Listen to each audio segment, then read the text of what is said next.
Game is sold out, rivalry, both teams ranked. What kind of opportunities is this for your guys tomorrow? Well, it's a big game for both teams. Big game for us, sellout crowd on our home court. UCLA's ranked, we're ranked. It's great for the city of Los Angeles. We're looking forward to it. You've won the last 4 against them. How big is that to hold that inner city, that rivalry edge as you have the last couple of years? Well, every game is its own event, so we don't take much.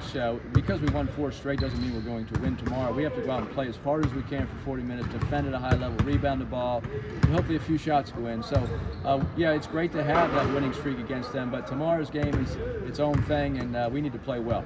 Going back to the atmosphere in here, what difference does it make when this place is full and you have that loud home crowd behind you? Yeah, it's great. The Galen Center is a terrific place to play when it's a sellout crowd. It's as good as anywhere in the country. It's loud. We have a great DJ. The fans are energetic. The student section has been so supportive this year. We've had between 1,500 and 2,500 students at every game, home game this year, and I expect tomorrow to be about 2,500, 3,000 students. So it should be a great atmosphere. The big question, of course, is Isaiah Mobley. What's his status now a day before the game? Well, hopefully he can play. It'll be day-to-day, game-time decision. He has a mask. It's fitted to his face. He had a tough nose break against Arizona. It was a very physical game. We played on the road. And tomorrow will be physical as well. So we need to protect him, and if he's able to go, he will. What's the biggest challenge for him trying to play with that mask and play through the injury, which I'm sure is still painful for him? The first part, he hasn't practiced all week. And the second, he hasn't worn a mask in a game before or practiced hard with it. So it'll be an adjustment.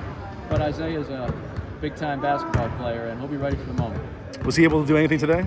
Yeah, he got up and down the court just a little bit, non-contact, and did some shooting, but we want to prepare him for tomorrow. If he can play, we want him to be fresh and ready to go. Would he be on the limited minutes, given that he hasn't practiced in full this week? Well, he has to tell us that. If he gets tired, he needs a break. We have other good players on our roster. As you saw the other night, we have depth. So he knows he has to be able to play as hard as he can. If he needs a break, we'll ask for it, and we'll get someone else in there. You guys eventually overcame his absence last game, but it took a little bit. What kind of an adjustment was it for the guys to realize he wasn't out there for the first time? It was tough on our team because we weren't expecting to play without our leading scorer, leading rebounder, etc. Isaiah means so much to our offense and defense. But then we got off to a slow start. Other players had some off games and didn't shoot the ball well, and we didn't defend at a very high level in the first half. Second half, we made some adjustments, came out and scored 52 points. I'm very proud of our team. They stepped up when they had to. 52 points and a half. It was outstanding offense basketball. I know you were asked about it after the game, but Harrison Hornery's breakout, where did that come from? Have you known all along that he's the guy you can plug in and get that kind of response from? Well, Harry's improved dramatically this year. That's what freshmen do. They come, they get acclimated to the college game. He plays against really good frontline players all season in practice, and he was ready. No moment's too big for him. That's what I love about him. He has a very quiet self-confidence. He plays very hard every day, and his basketball IQ is extremely high. So he knows where to be offensively. He knows how to move it out the ball. Defensively, he knows the rotations, knows where to be in position-wise. So he's going to be a terrific basketball player. He just happens to play behind Isaiah Mobley this year, so he's going to get a lot of minutes. Seeing what he did, though, does that maybe earn him a few more opportunities going forward, just knowing that spark that he could possibly provide? Well, it's nice the coaching staff and his teammates. We believe in Harry. He proved it to everybody that he can come in and give his minutes off the bench and be very productive. I know you've been asked a lot over the last month about the slow starts. I'm sure something you've spent a lot of time thinking about.